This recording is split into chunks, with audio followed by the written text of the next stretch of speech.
drunken sailor? What shall we do with the drunken sailor? What shall we do with the drunken sailor early in the morning? I'm Paul Bennett at Downeast Creations here in Millbridge, Maine. We're located along Maine's Bold Coast, not very far from the U.S.-Canadian border. I'm revisiting our chicken coop. This chicken coop was built, probably a dozen years ago or so. And I made a video when I first started making videos on YouTube about 4 years ago. I did a video of this, but of course the construction took place long before that, so it's really a slideshow showing the construction of this chicken coop. And I designed it so you could walk in without having to stoop down, full standing headroom. And it holds about a dozen hens or so comfortably. They have plenty of room. And it's open to the outside. It has an enclosed run, so predators can't get into it. The original chicken coop had a different type of run than you see here. This was a new and improved one about 4 years ago. The original coop, when I built it, it was painted yellow. Now what I did is I took the old video and I reincorporated it into this one so you can see the photos, but now you have a little bit more of an explanation. And I've also updated the free plans because a lot of people, for some reason, didn't know how to read plans. And even though it plainly stated that the sidewalls are made with 2x3 KD studs, people kept assuming it was 2x4s because they didn't actually read the plans and see the note. So they would email me and say, hey, you made a mistake while they were building, and said, oh, it doesn't fit. Well, that's because they didn't read the plans. I didn't make a mistake at all. The fact is, those plans were originally drawn for myself, and I built this chicken coop following those plans. It's 4 feet wide, 8 feet deep, and it's plenty tall so you can stand up.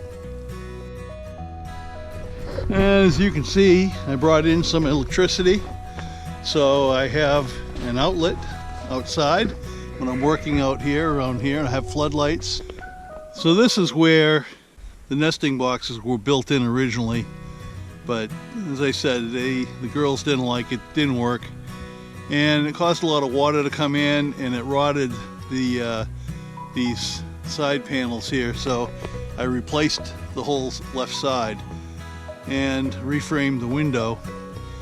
And I never did finish putting the windows in. It's just plywood right now, but these will be open windows for ventilation because this is actually the protected side, and the windows on the other side are going to be just glass and they won't be open because this is actually the side that gets the weather. The nor'easters hit it right on target, direct hit.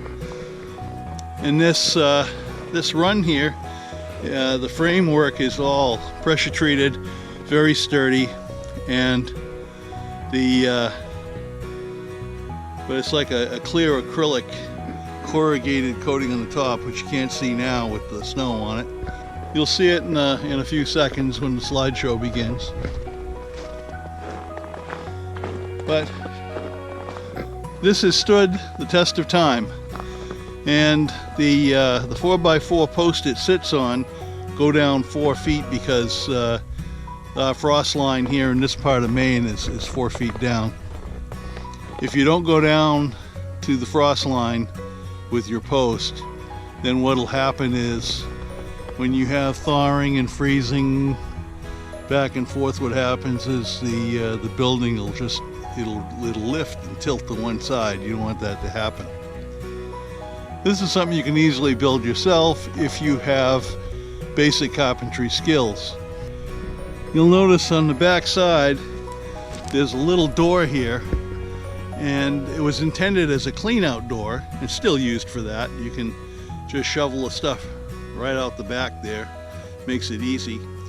But we've also found it a good place to collect eggs because the girls tend to lay their eggs right on the floor, right at the back of the building. So you just open that little clean out door, reach in and pluck them right out. You don't even have to go inside the coop to get them. You can see up here, just under the eaves, you can see some vents. You want to have a lot of ventilation in a chicken coop because during the winter, the chickens, when they're breathing, they actually produce quite a bit of moisture. And you want to have fresh air circulating. Very important. Over the years, a lot of people are always asking for a materials list. Well, I can't say a lot of people, but there are some people that do. And the fact is, I never made a materials list because I don't really need one. This is a very simple build. And if you just look at the plans, just count up the sticks and go out and buy some material and you're good to go. It's not a big deal.